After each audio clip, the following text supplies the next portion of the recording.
What's going on? Facci from FACCI'S Cinema, and I am here today to talk about one of the most professional looking, professional feeling, professional sounding fan films. I don't even think you can call this movie a fan film at this point. It is just, it looks like Hollywood quality all the way around. And I'm talking about James Grimm and his fantastic addition to the David Gordon Green trilogy, Halloween Aftermath. I've been dying. What's happening again? To see this. He's been working on this forever. I've seen all the behind the scenes shit. I was a backer of this movie. That's how much I believed in this project. And now I want to talk about it. I got an early screener. My boy James sent this over. I may not get those big Hollywood production screeners and shit, like Black Phone 2 and all that cool stuff, but I got Halloween Aftermath, and I got an in with the director, so that is what we're here to talk about today. So let's get to slashing and get to killing. Alright guys, FACCI'S Cinema. Subscribe if you're new to the channel, would greatly appreciate it. On the rise to 6,000 subscribers means a lot to me. Halloween Aftermath takes place between the end of Halloween Kills and then before Halloween Ends. So right there in the middle, you get all the carnage from that night in 2018, and then this aftermath is what followed. All of those people getting butchered with evil dies tonight. No, there's no evil dies tonight in this movie, but it picks right up after. It's on the news.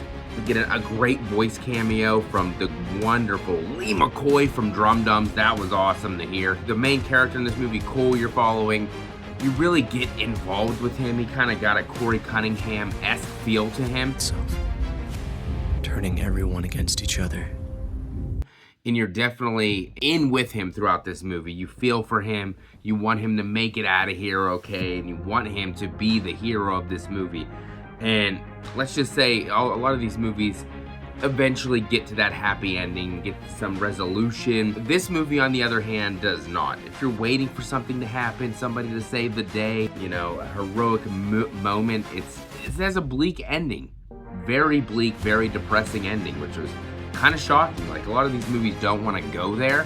Scream 5, they did kill Dewey, but, you know, Scream 6, they didn't kill anyone. Everybody lived. Everybody lives! This movie was not afraid to go there at all. This movie had stakes. Nobody was safe. You didn't know if Cole was gonna make it, if he was gonna live, gonna die. You have no idea. His girlfriend, Abby, I mean, their connection was fantastic throughout this movie. You're rooting for them to make it out of here. It was a fantastic film all the way around. And if you're looking for a Michael Myers portrayal that flows in line with James Jude Courtney, this performance was out of this world. It looked about the same. The movements, the look, the mask was fantastic, the coveralls, it really worked very well.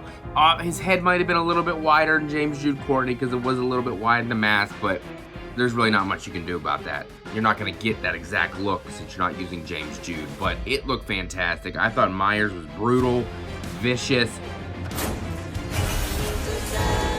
This was some of that sneaky around the corner shit. Is he there? Is he not there?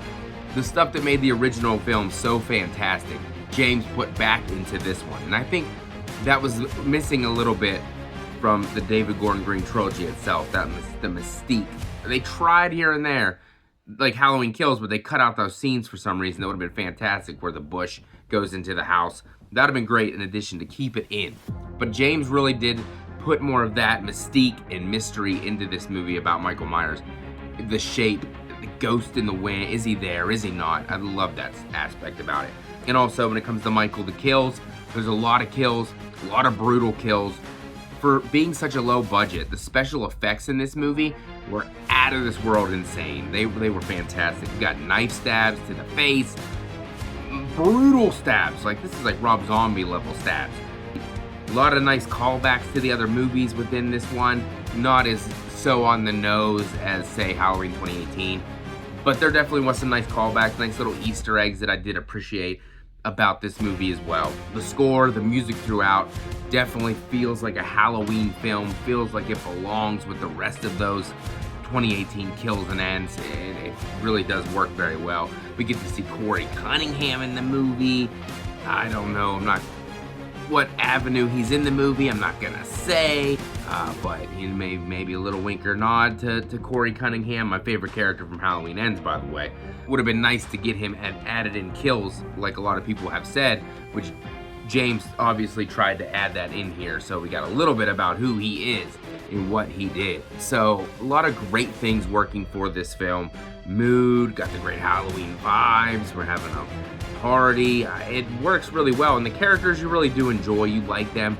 Obviously being a lower budget, like fan film type of deal, they're not gonna be the greatest, but they were really good for what this movie was. Obviously Cool was the best out of the bunch, but if you're looking for kills, you're looking for brutal gore, I think this movie knocks it out of the park, and they're not afraid to go there at all. Nobody's safe in this movie. This definitely feels like the same Myers from Kills. The rampage continues is how this movie feels. Only negatives I do have to say about this movie, there may be a spot in it where Michael kind of looks like a familiar Michael from a Rob Zombie film. I'm not the biggest fan. I've never been the biggest fan of that look. It just doesn't work for Michael. Jason can pull off the coat and whatnot. Michael, on the other hand, it just doesn't work for me. I can see why people would put it in there, and I do see people that really do appreciate Rob Zombie's Halloween 2, if you know what I'm getting at.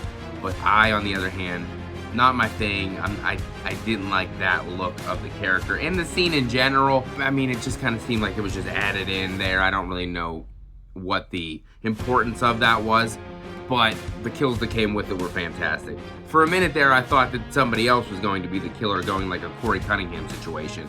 I really thought that's why that coat was on, but nope, I was wrong. It did not go that way at all, so it kind of was a twist that never turned out to be a twist, so that was a good addition by James. Another thing, I thought the movie in the middle, being a 2-hour and 15-minute fan film, which is just insane to me, I thought it dragged in the middle just a little bit, but that's probably just a preference thing.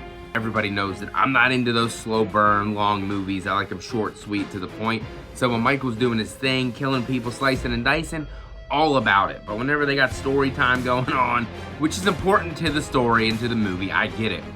I kind of lose a little bit of interest. So maybe trim down a little bit of the fat, maybe 10, 15 minutes. But that's just, like I said, a personal preference for me. So a lot of other people really might like that aspect of it. So you gotta take that one with a grain of salt. But overall, great addition to the David Gordon Green trilogy. It flowed very nicely, fit right in. Myers is what you want in a Myers. I know it's a fan film and everything, but honestly, I would give Halloween Aftermath a 4 out of 5 stars. And like I said, I don't see this as a fan film. I see this as more of an indie film, and it knocked it out of the park for sure. James, company, you guys killed it.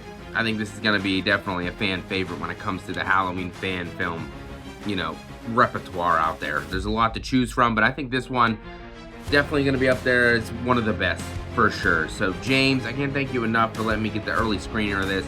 Let me try to pump out this review and get people to go check out your film because you deserved it. You worked very hard. Releases on October 17th, this Friday, to YouTube for free.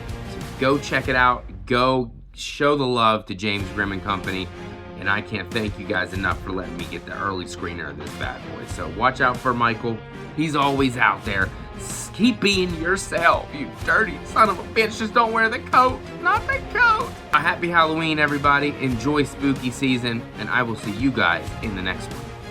Stay scary, everybody.